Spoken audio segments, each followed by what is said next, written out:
ዋይ ዜማ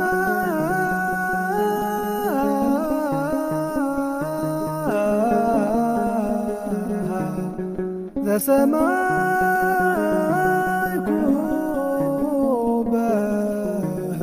ሰማይ እሺ ቃለ ተስማኺ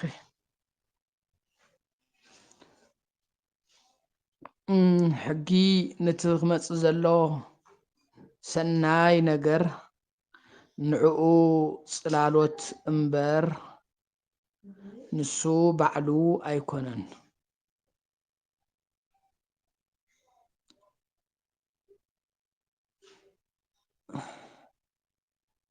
ሕጊ ክበሃል ተሎ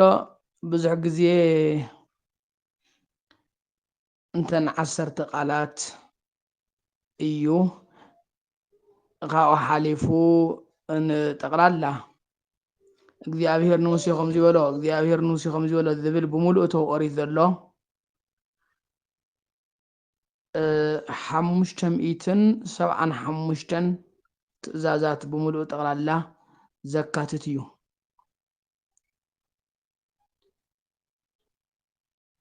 ይኹን ደኣ እምበር ኣብዚ ዘትኮረሉ እዚ ሕጊ ዝብሎ ዘሎ ናይ መስዋዕቲ ነክ መስዋዕቲ ዘበለ ናይ መስዋዕቲ ዓይነት መስዋዕቲ ከመይ ኢሉ ክስዋዕ ከም ዘለዎ በበየናይ ግዜ ክስዋዕ ከም ዘለዎ ዘሕግግ ሕጊ ብምሉእ እንዙ እዩ ነቲ ክመፅእ ዘለዎ ሰናይ ነገር ንዕኡ ከም ጽላሎት ኮይኑ የገልግል እምበር ንሱ ባዕሉ ኣይኮነን ይብል። ሓደ ግዜ ጠቕላላ መጽሓፍቲ ለምሳሌ ቤተ ኣይሁድ ኣብ 3 ይኸፍልዎም ነቶም መጽሓፍቲ ናይ ብሉይ ኪዳን እዮም ዝብልዎም። ምክንያቱ ናይ ሕጊ መጽሓፍ፣ ናይ ትንቢት መጽሓፍ፣ ናይ መዝሙራት መጽሓፍ ኢሎም ሓደ ግዜ እውን ዋላ ባዕሉ ጎይታና መድሓኒትና ኢየሱስ ክርስቶስ እውን ሕጊ እናበለ ለምሳሌ ዳዊት ንስኻ ከምዚ በልኩ ንስኻትኩም ኣማልኽቲ ኢኹም ኩልኹም እውን ደቂ ትልኡል ኢኹም ይኹን ደኣ እምበር ንስኻትኩም ከም ሰብ ክትሞቱ ኢኹም ካብቲ መላእክት ከም ዲያብሎስ እውን ክትወድቁ ኢኹም ዝብል ዓርሱ ኣብ መዝሙር ዳዊት እኳ እንተሃለወ ኢየሱስ ክርስቶስ ግን እንታይ ኢሉ ኣብ ኦሪትኩም ከም ዝተፅሓፈ እዩ ዝበሎ። ስለዚ ጠቕላላ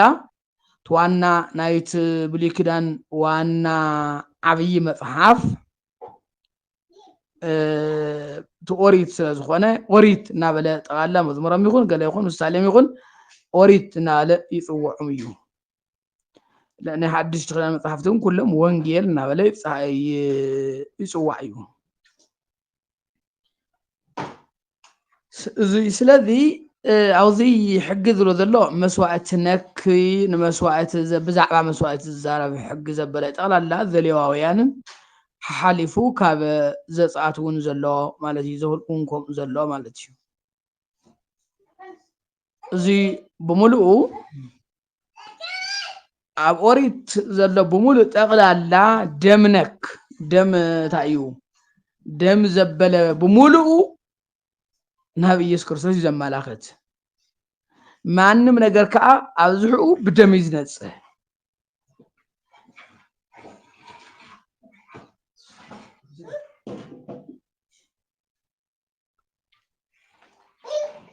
ስለዚ ኣብዚ ሕጊ ክብል ከሎ ብዛዕባ መስዋዕቲ ዝዛረብ ሕጊ ማለትና እዩ።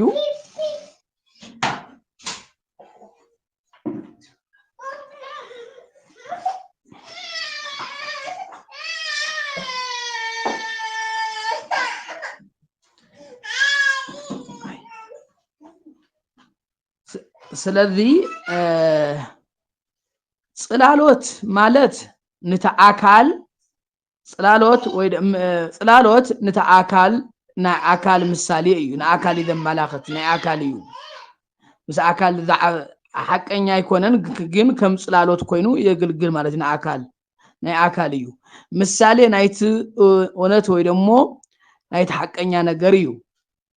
ለምሳሌ ፎቶን ዝኾነ ዲዛይንን ከምቲ ገዛን ክንሪኦ ንኽእል ነገር እዩ ክንሪኦ ንኽእል ኢና። እዙይ ስለዚ ንትዝመጽእ ሰናይ ነገር ክብተሎ ትዝመጽእ ሰናይ ነገር ታእዩ ብቀዳማይ ኢልና ነበርና ምክንያቱ ዝመጽእ ሰናይ ነገር ዝበሃል ዘሎ ናይ ተሓድሽ ኪዳን ንውዑ እዩ ንተሓድሽ ኪዳን ነቲ ምክንያቱ እቲ ብደም ዝራብዓትን ብደም ተፈላለዩ እንስሳትን ዝጸንዐ ኪዳን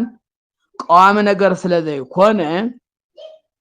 ካብኡ ዝሓሸ ኪዳን ደቂ ሰባት የድልዮም ነይሩ ምክንያቱ ሕጊ እንታይ እዩ ዝገብር ከምዚ ኣይትግበር እዩ ከምዚ ዘይትግበር እዩ ሰብ ግን ኣይትግበር ምባል ሰብ ዝወደቀሉ ንምሳሌ ንውሰድ ምባኸም ሓደ ነገር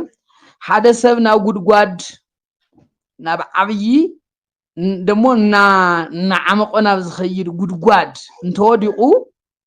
ከይትግልበጥ ካብኣ ከይትቅፅል ብምባል ከተትርፎ ይትኽእል ታይዳ ናፍቲ ጉድጓድ እንታይ ዘድልዮ ናፍቲ ጉድጓድ ዘሊሉ ብኣትዩ ስሒቡ ዘውፅኦ እምበር ካብኡ ከይትቅፅል እናበለ ክተቁሞ ይትኽእል ምክንያቱ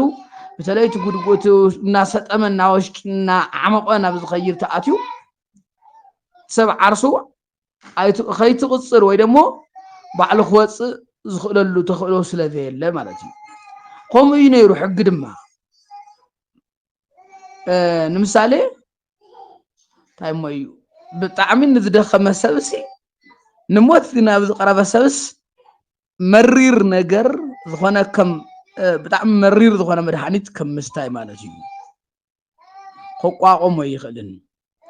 ስለዚ ንዙይ እቲ ሕጊ እውን ተፈጻምነቱ ጎደሎ ዝኾነ ምክንያቱ ደቂ ሰባት ነቲ ሕጊ ክፍፅሙ ዝኽእሉ ዓቕሚ የለን ኣብ ውሽጢ ሓጢኣት ወዲቖም እዮም ስለዚ ሕጊ ስቂሉ ብምኽሳስ ጥራሕ ዝገይርካ ኣይትግበር እናበለ ኣይትግበር ብዝብል ዓንቀጽ እናኸሰሰ እዙይ ንደቂ ሰባት ከድሕኖም ስለ ዘይኽእል ነበረ ካብኡ ዝሓሸ ኪዳን የድልዮም ነይሩ ስለዚ ንዚ እዩ ኣብ እታ ካልአይቲ ድንኳን ናብታ መበል ሳልሰይቲ ዝሓልፍ ድንኳን ናብታ ካልአይቲ ድንኳን መጋረጃ ተዓፅያ ዘላ እውን ካብኡ ዝሓሸ ጋና ክመፅእ ከም ዘለዎ ጋና ዘይተገልፀ ምስጢር ከም ዘሎ ዘመላኽት እዩ ነይሩ ምዕራፍ 9 ኣልዕልና ይነርና ኢና ስለዚ ዝመፅእ ሰናይ ነገር ዝበሃል ዘሎ ባዕሉ እቲ ኪዳን ብክርስቶስ ብወደመ ወልደ እግዚኣብሔር ዝፀንዐ ኪዳን እዩ እዚ ኪዳን እዚ ሰለስተ ሓለፋት ብቀዳማይ ሰለስተ ሓለፋታት ኣለውዎ ኢልና ነርና ናይ ኦሪት እቶም መስዋእትታት እዮም ተነኣሰት እዮም ዝገብሩ ናይ ሓጢኣት ተጠያቅነት ተጠያቅ ከይህሉ እዮም ንግዚኡ ዘደናጉዩ እምበር ናይ ሓጢኣት ተጠያቅ እውን ተርፍ ኣይኮነን እዚ ግን እንታይ ይገብር ኣሎ ሓደ ናይ ሓጢኣት ተጠያቅነት ንኸይህሉ ይገብር ብልጫ ኣለዎ ካልኣይ ናብ ውሽጡ ናብ ደቂ ሰብ ዘሊቑ ናብ ውሽጢ ህሊናና ናይ ምቁፅፃር ተኽእሎ ስለ ዘለዎ ህሊናና ከንፅህ ይኽእል እዩ ሳልሳይ ሓጢኣት ኣብ ልዕለና ብጣዕሚ ዓቕሚ ከይረክብ ናይ ሓጢኣት ኩሉ ዓቕሚ ዘዳኸመ እዩ ንዚ እዩ ሞት ሓያልነ ሓይልኻ ኣበየሎ መቃብርከ ኣበየሎ ዓቕምኻ ኣበየሎ ናይ ሞት መውጊኢ ሓጢኣት እያ ስለዚ ንዙይ ክንስዕር ኢየሱስ ክርስቶስ ኣቢሉ ንዙይ ክንስዕር ዝገበረና እግዚኣብሔር ምስጋና ይብፅሓዮ ይብል ጳውሎስ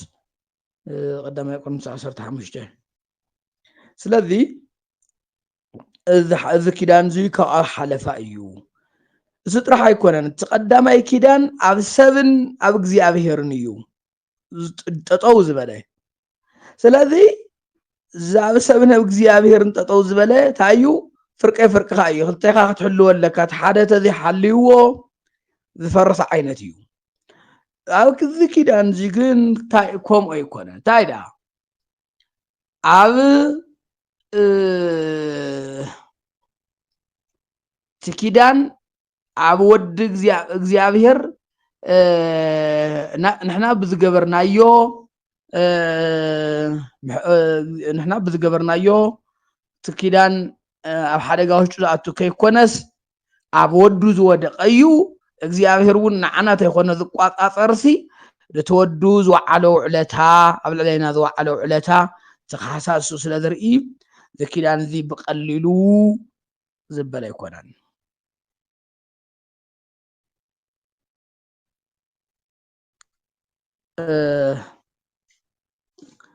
ስለዚ ቅፅል ኣቢሉ እንታይ እዩ ዝብል በብዓመቱ ዝቐርብ መስዋእቲ የቕርቡ ነበሩ ምክንያቱ ንዓንቶም ዘቕርብዎ ባዕሉ ፍፁማን ክገብር ዘይኽእል ድኹም መስዋእቲ ይቕርቡ ነበሩ በብዓመቱ እዚ ከዓ ሓጢኣት ከም ዘርሕቕ ተይኮነ ዘመላኽት ዘሎሲ ሓጢኣት ከም ዘሎ መዘኻኸሪ እዩ ሓጢኣት ከተዝርሕቕ ነይሩማ ሓደ ግዜ ኣቕሪቦም ምተቆጠቡ ነይሮም ወይ መዕረፉ ነይሮም ምገደፍዎ ነይሮም ምክንያቱ እቲ ናይ ሓደ ግዜ እኹል ምኾነ ነይሩ እሞ ይብል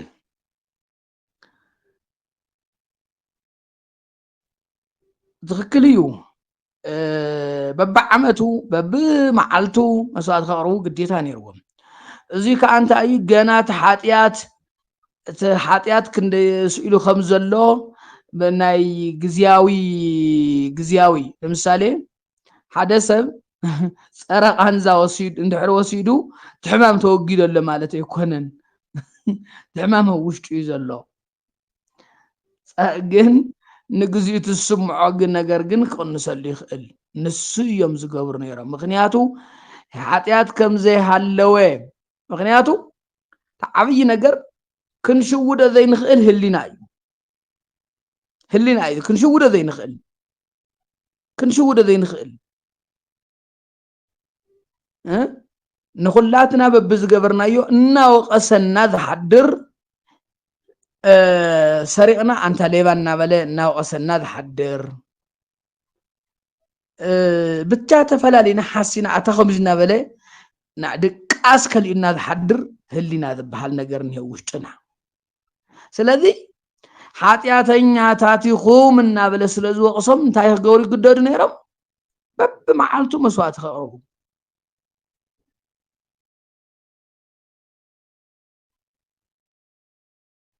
እዚ እዩ ነይሩ ምክንያቱ በብመዓልቱ መስዋእቲ ከቕርቡ የግድዶም ነይሩ እዚ ከዓ ንምንታይ እዩ ህሊንኦም ስለ ዝወቕሶም ህሊንኦም ሓጢኣተኛታት ከም ዝኾኑ ስለ ዝነግሮም ንሕና ደኣ ንምንታይ ከምኡ ክነቕርብ ዘይንግደድ ዘለና ህሊናና ብሓደ ግዜ ተወጊዱልና እዩ ኢሉ መፅሓፍ ጥራሕ ዘይኮነስ እቲ ህሊናና እውን ስለ ዝምስክረልና ዘሎ እዩ ብዙሕ ግዜ ሓደ ግዜ ምክንያቱ ህሊና ክንደይ ዝኣክል ሓያልን ደቂ ምንም ኣብ ሕጊ ኣብ ዘይብለሉ ዓዲ እኳ ዓርሱ ሕጊ ንደቂ ሰባት ሕጊ ምንም ስለ መፅሓፍ ቅዱስ ስለ እግዚኣብሔር ኣፍልጦ ምንም ዘይብሎም ህዝብታት እኳ ንእግዚኣብሔር ብድበጭቃላ መንፈሳውነት ዝመስል ሕግታት ኣለዎም ዓርሶም ዘመሓደርሉ ብርቂ ዝበሃል ሕግታት ኣለዎም እዚ ከዓ ንምንታይ እዩ ህሊና ዝበሃል ነገር ስለ ዘሎ እዩ እንታይ እዩ ዘሎ ጳውሎስ እዚ ስለዚ ክዛረብ ተሎ ኣህዛብ እኳ ሕጊ ዘይብሎም ኣህዛብ እኳ ንባዕሎም ሕጊ ይሕግጉ ምክንያቱ እዚ ከዓ ህሊንኦም ስለ ዝወቕሶም እዩ ፅቡቅ ክሰርሑ ከለዉ ህሊንኦም ፅቡቅ ጌርካ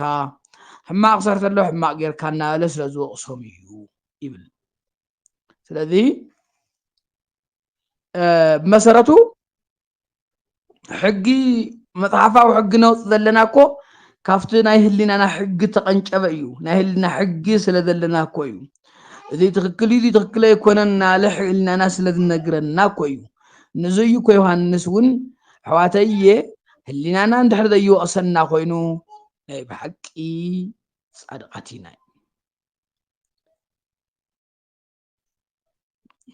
ህሊናና እንድሕር ዘይወቕሰና ኮይኑ ስለዚህ ሕሊና ይወቅስ ስለዚህ ሕሊናኦም ስለ ዝወቕሶም በብዓመት የቕርቡ ነይሮም በብኩሉ ግዜ በብሰርኩ በብመዓልቲ እውን የቕርቡ ነይሮም እዚ ከዓ ሓጢኣት ከም ዘሎ ዘዘኻኽር እዩ ሕልፍ ኢሉ እንታይ ይብል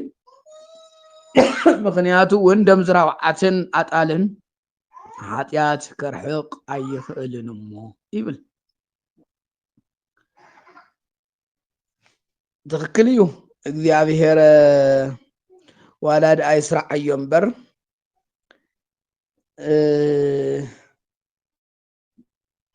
ምክንያቱ ግዜያዊ ነገር ኮይኑ ተሰርዐ ድኣ እምበር ቀዋሚ ኮይኑ ተሰርዐ ሕጊ ይነበረን ነዚ እውን ኣብ ልዕሊኡ ባዕሉን ባዕሉ ዘጥፍእ ሕጊ ዝኸውን እቲ ባዕሉ ተወሪትሲ ኣብ ልዕሊኡ ጥፋእቱ ናይ ባዕሉ ጥፋእት እዩ ዝእውጅ ብሂወት እናሃለዎ ባዕሉሲ ብሂወት እናሃለዎ ኣብ ዘለሉ ዓርሱ ንሱ ሓላፊ ከም ዝኾነ ባዕሉ ይውጅ ሕጊ ስለዚ እዚ ከዓ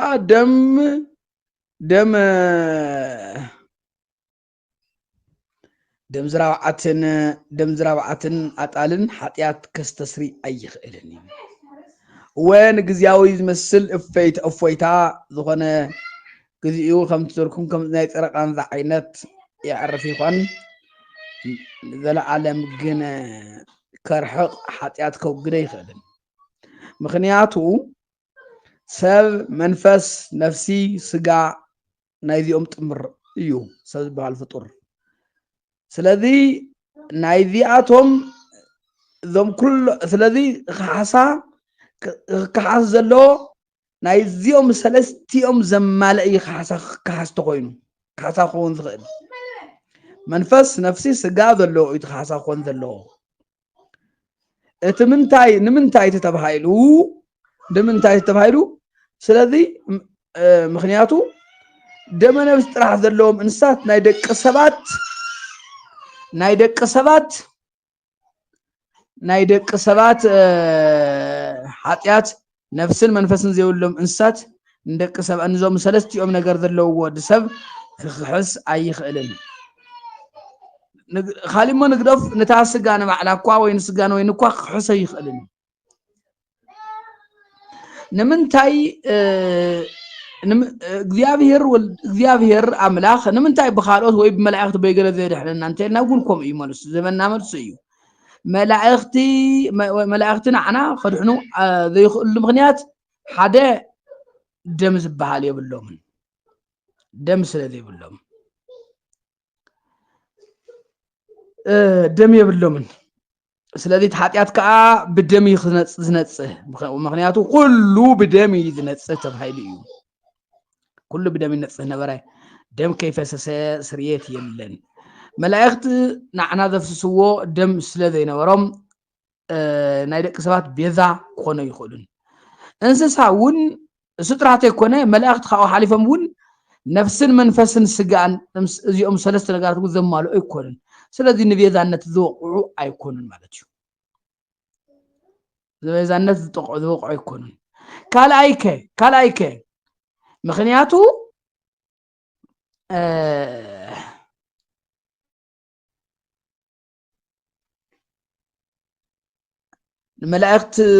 ንመላእክቲ ገለ ዝድሓና ተዝኾን ነርና ነቲ ዘድሕነና እምበር መቸም ንእግዚኣብሔር ቆላሕ ከም ዘይንብሎ ግልፅ ነገር እዩ ንእግዚኣብሔር ከም ዘይንርኢ ስለዚ እንታይ ማለት እውን ብካልእ ኣባህላ ፍጡር እውን መምለኽና ነርና ተስፋና እውን ኣብ ሰባት ምኾነ ነይሩ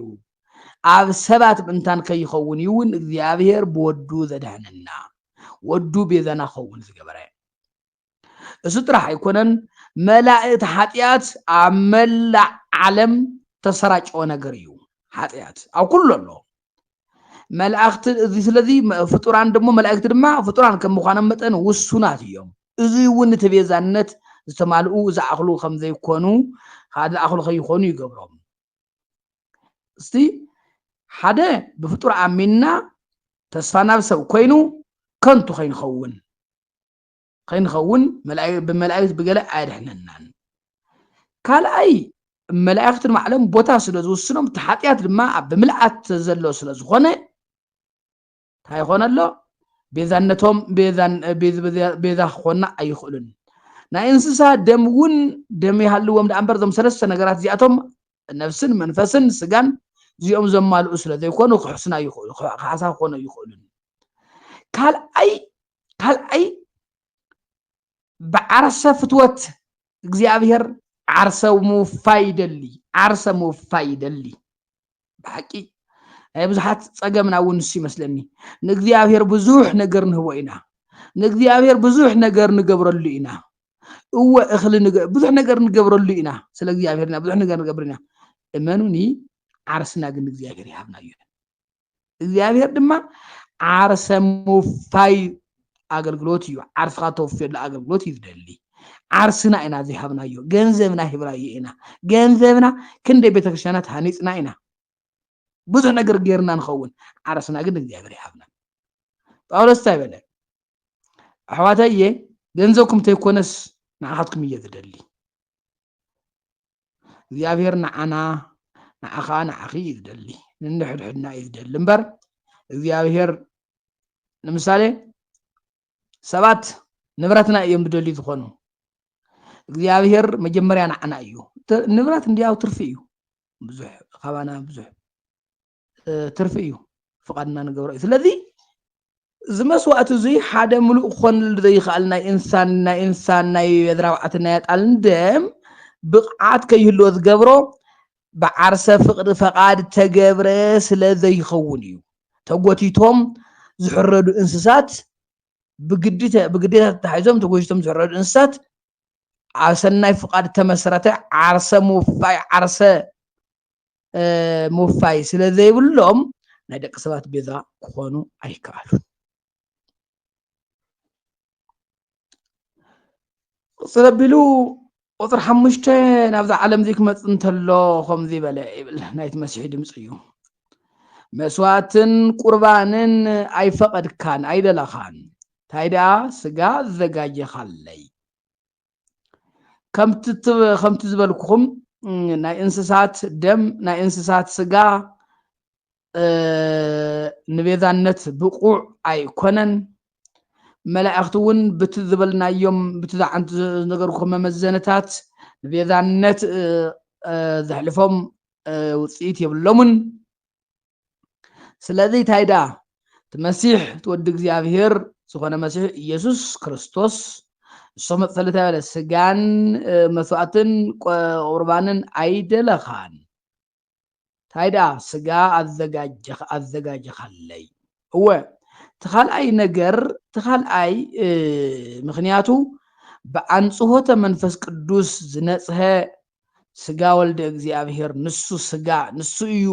ናይ ሰበብ ቤዛ ክኸውን ዝኽእል ምክንያቱ ካሳ ንሰለስተ ነገራት የድልዮም ንመንፈስና ንነፍስና ንስጋና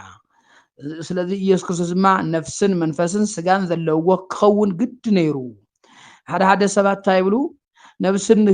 ነብሲ የውሉን ምክንያቱ ኣብ ክንዲ ነብሲ መለኮት እዩ ይብል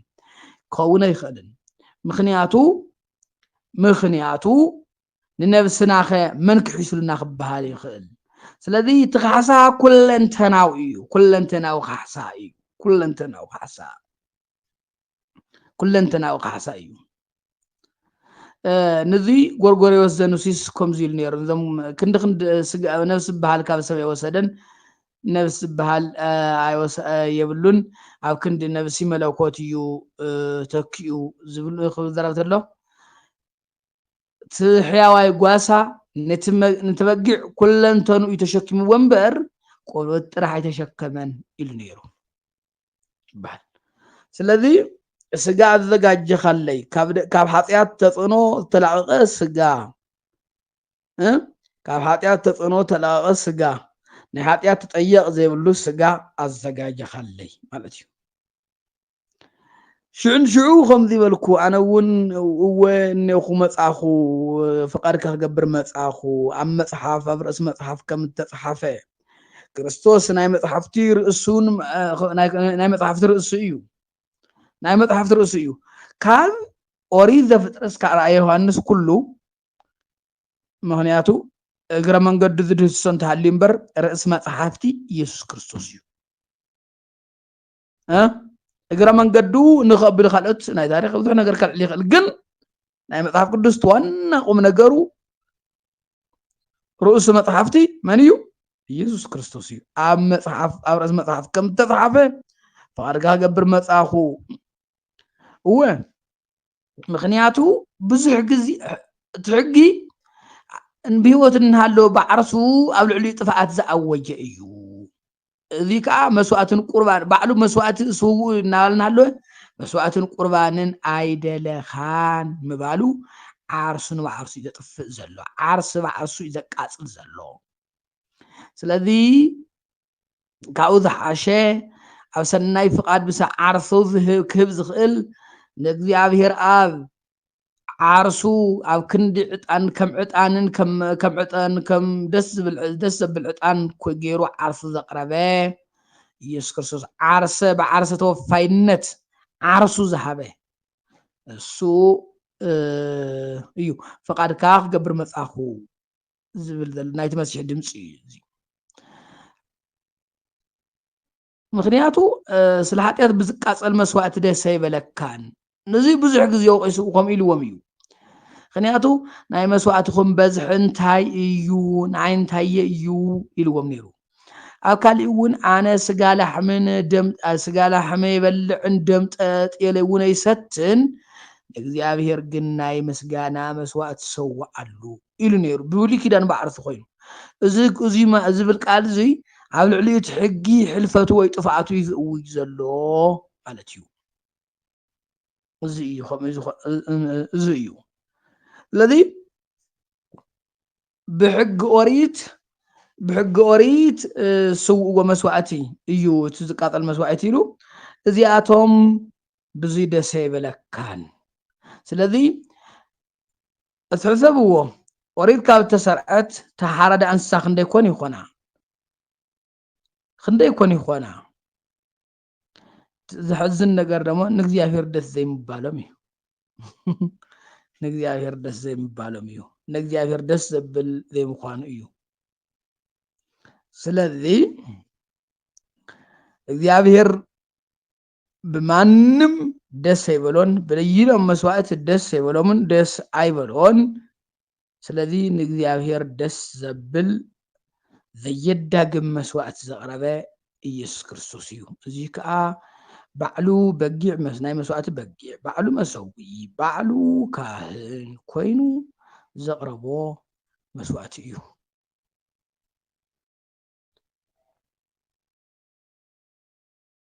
ስለዚ እንታይ ቅልፅል ዘብል እንታይ ይብል እዚ ቃል እዚ ንተቐዳማይ ምንታን ነቲ ዳሕራዋይ ምንታን ከፅንዕ ነቲ ቀዳማይ እንታይ ይገብር የፍርሶ ኣሎ ዝንቱ ቃል ከመ ይነስት ቀዳማየ ከመ ይሃቅም ዳሕራየ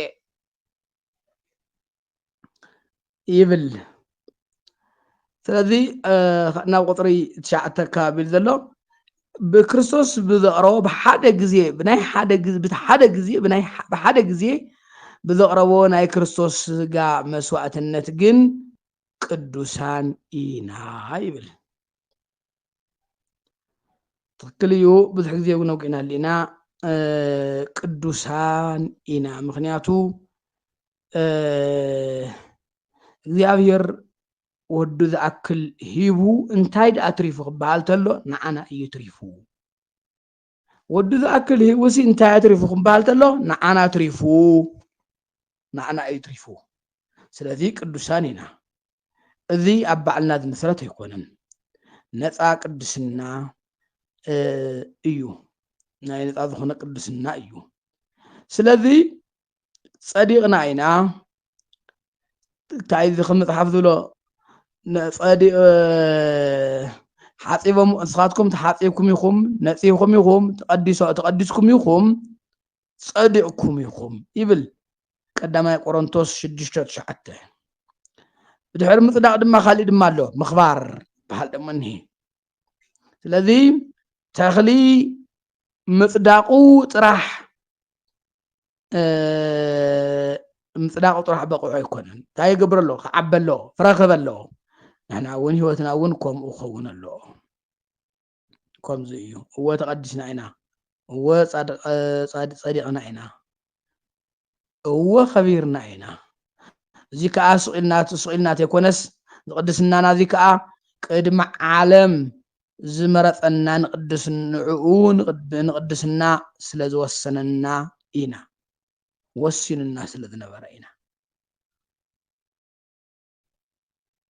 سلتوسنا إيه استرح يكونن وبأنتي أهم بعلون سلا أنت أنا يلو سلا قدس إيو الذي ያው እናተደጋገመ ድሕረይ ዘሎ እናተደጋገመ ይመስል እሕና እውን ብዝሕንቲ ትምህርቲ እውን ሓድሽ ኣይኮናን ደጊምና ለምድኩሞ ኢኹም ንሳትኩም እውን ስለዚ ኣብዚ ንለማዓንቲ የኸለና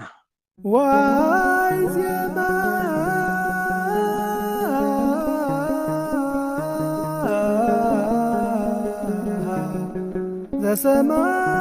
ዘሰማይኩ በሰማይ